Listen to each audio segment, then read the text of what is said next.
Hello, welcome back. I'm Tonya from Tonya's Witchy Kitchen, and how are you doing today? I had a wonderful day playing Grandma today. Yep, just got to play Grandma all day. But anyway, we are off to a typical year of haying. We broke down with the tractor the first day, broke down with some mower conditioner the second day. I'm like, this is like so typical. Like last year we had a brand new machine, and literally like it was a die cast, what does he call it? Not a mower, disc bind, not a mower conditioner, disc bind. And the die cast metal part that they create, right, snapped, like broke. So there's that whole mess still. But it's like, yeah, what kind of freaking, manufacturer defect is that? But yeah, so I actually sat longer waiting on that to get fixed than probably any other year. The year before, was it the year before? We had this old mower conditioner, and I swear it was something somebody pieced together and then sold back to the dealership, because there were parts on it, like, you by the year, right? And then the parts book, and there was stuff that didn't match. We spent more time fixing that thing than hanging with it. It was so bad, so bad. But this year, yeah, we're off to a typical start, but they're moving, they're going. It's been fun. I actually haven't, my normal job for haying is running lunches, running coffee, running net wrap. The fun thing is when they call and they're like, can you bring the truck with the net wrap on the back? And I'm like, there's no net wrap on the back. And they're like, can you just, and I'm like, no, I can't lift that sucker. Like, I don't know how much this thing weighs, probably 3 times, 4 times as much as I do. It's heavy. I can't lift it, right? But, so it's like, oh, sorry, I'm going to have to come pick you up so you can put the net wrap in the pickup. That's usually my job, running lunches and running coffee and snacks and, doing all the things. So then it's, make sure supper's done and so they can all come back and swap off and, do their thing.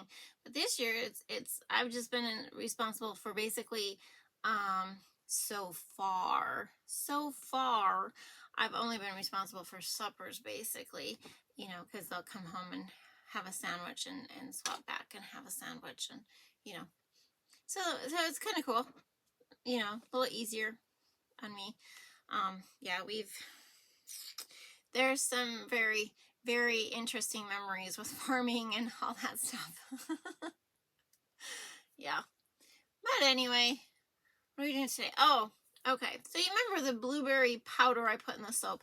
I knew it wasn't going to do much, okay? Because I had read tons of reviews on it and all this stuff, and, okay. And I bought it to make a glycerite and a witch hazel and all these other things that I have not done yet. And an oil. I don't know why I didn't do the oil. Okay, but anyway, I decided I was going to, after I did the rose salty sugar scrub, right? Those will be hitting the website soon, I promise. There's so much stuff not on the website. So if you want something and it's not there, just email me. It's what everybody does. They'll be like, oh, I need 6 minty mango shave bars, and there might be 2 on the website. And it's like, oh, I didn't update the inventory. Sure, I will ship those to you. So that's how I roll, guys. That's how I roll. But so today we are doing something different with the blueberry extract. We are doing blueberry lotion. How's that for a fun one? Yeah, blueberry lotion. I actually like the unscented better. There's that little bit of smell that comes through, and I think if I up it to 3%, I think it'll really be awesome. But anyway, that's what we're doing today. 3 things: dream big, be true to you, you are worth it, and hopefully there's no more breakdowns. And to the lotion. Okay, first, this is a really baby batch. So we start with aloe vera juice and distilled water, just a blend of them. And then I'm going to add my GeoGuard Ultra. This is my preservative, and I don't have to add it at the end. It is heat stable, so I like to add it to my water phase, just because to make sure it's all nice and dissolved. I use it at a 1% ratio. And in there, I already have my stearic acid because I started before I started the camera. And this is my emulsifying wax, NF. And then sunflower oil, just because it is very moisturizing, it is very good for your skin, and it is very, there's not many people allergic to it, that have sensitivities to it or anything. And then, of course, shea. Although I'm thinking down the road, I'm going to switch this up. I'm going to switch out the shea, and I'm going to put mango butter in its place. So if you look for this on the website, it will say shea until I run out of the product I have, and then it will say mango butter. And then there is glycerin. Yep, just some glycerin, which you can't see in the cup because the cup is white. And then some DL panthenol 100. This is like pro vitamin B5 is what this is, and you want it to be all dissolved in there. See, it's not quite dissolved, so I'm just using the glycerin to dissolve it. So even though I beat the heck out of my lotion, I just like that to be dissolved. Okay, simple, easy peasy. And then there's a lot of stuff going on with this lotion. It's kind of funny. So back to, this is my melted oil, and I am adding as my third oil just a wheat germ oil. I thought that would be a really nice touch with the shea and the sunflower oil. And then making sure they're still hot enough, I'm going to add my blueberry powder extract. This is an herbal supplement, but comparing some that were for cosmetic use and this one, it was the exact same thing, the exact same, So, yeah. I'm adding this at you can go anywhere from 1 to 3%. This one, I added one. I did do an unscented one where I went to 3%, and you do have a little bit of that sweetness of the blueberry powder that comes through. So probably gonna hit it for 3% of the blueberry extract for sure. I love making lotion just because it's like, ta-da, I'm a magician. I can make it go from clear to milky. Milky, solid, opaque. I just do the back and forth just because it's fun. And then beat it. I guess I didn't tell you. I always make sure it's over 150 degrees, both parties, and kind of close to the same temperature, kind of like soaping, but I like them over 150 degrees. I don't know why, because I've seen other people and they're always like bringing it down. They leave it set on the counter to like 100 degrees, but I find my lotion thickens up too quick that way to where I don't get to beat it long enough. So the first initial set is 2 minutes of constant beating with my immersion blender or my hand mixer. I prefer they both work really well, and so a good solid 2 minutes for the initial one. And this doesn't matter. It's whether it's a batch of 8 ounces like this one is, or a batch of 24 ounces or whatever. It's 2 minutes of solid beating for my first initial immersion. It's it's because you want the emulsifying wax to emulsify with the oils and the water together. So after the 2 minutes, I'm adding my glycerin and my provitamin B5. I'm just going to plop that right in there. And then I'm going to add my fragrance oil. This one has the fragrance oil. It is Dark Fruit by Wholesale Supplies Plus. You don't need a lot of this. We don't have to do it at max strength. So 2% I think is what I added. And it was very, very nice.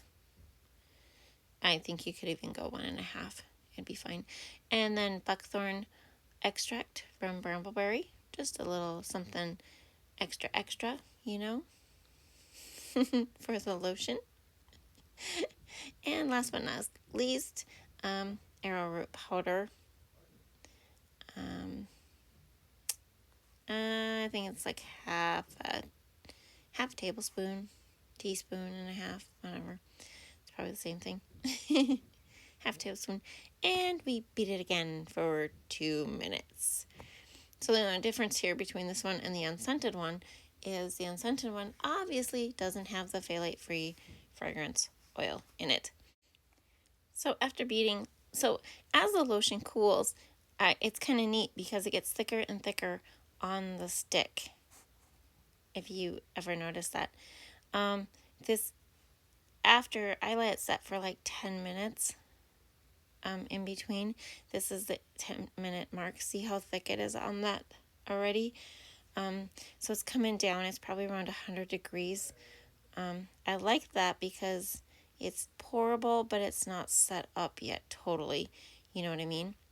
So I'm going to work to get about, I think I end up with 3.5 ounces in each one of these. I could have probably done 4 in the little jar.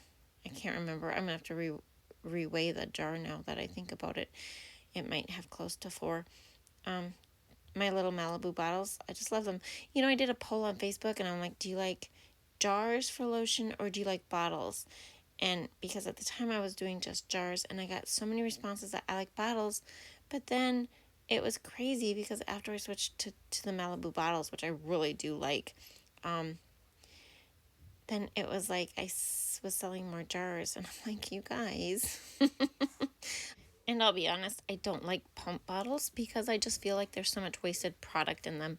I can clean out that Malibu bottle to almost everything and also the jar and reuse the jar for other things, which is great. You want a little skin test on this? This even surprised me. Like I knew the oils I chose and all that would be very easily absorbed and, moisturizing, but I mean, I was really, really impressed with it. Like it felt good, it was smooth, it soaked in well. Passed the snap test. Just a little bit about why to use blueberry powder extract. Well, first of all, it contains vitamin C and E, which help remove dead skin cells and stimulate new ones. So in a scrub, it would help make your skin look brighter and smoother and all the things that we really want. It also, because of the vitamin C and E, it helps to reduce the appearance of aging, fine lines, and wrinkles. Also help fade away blemishes like sunspots, hyperpigmentation, and dark spots on the skin. You can use blueberry extract powder in almost any cosmetic. And as you can see, it doesn't really change the color of the lotion much at all. So there you have it, our blueberry extract in lotion. 2 types, scented and unscented. I hope you had a good time. Thank you for dropping by. I will see you next time. Bye-bye.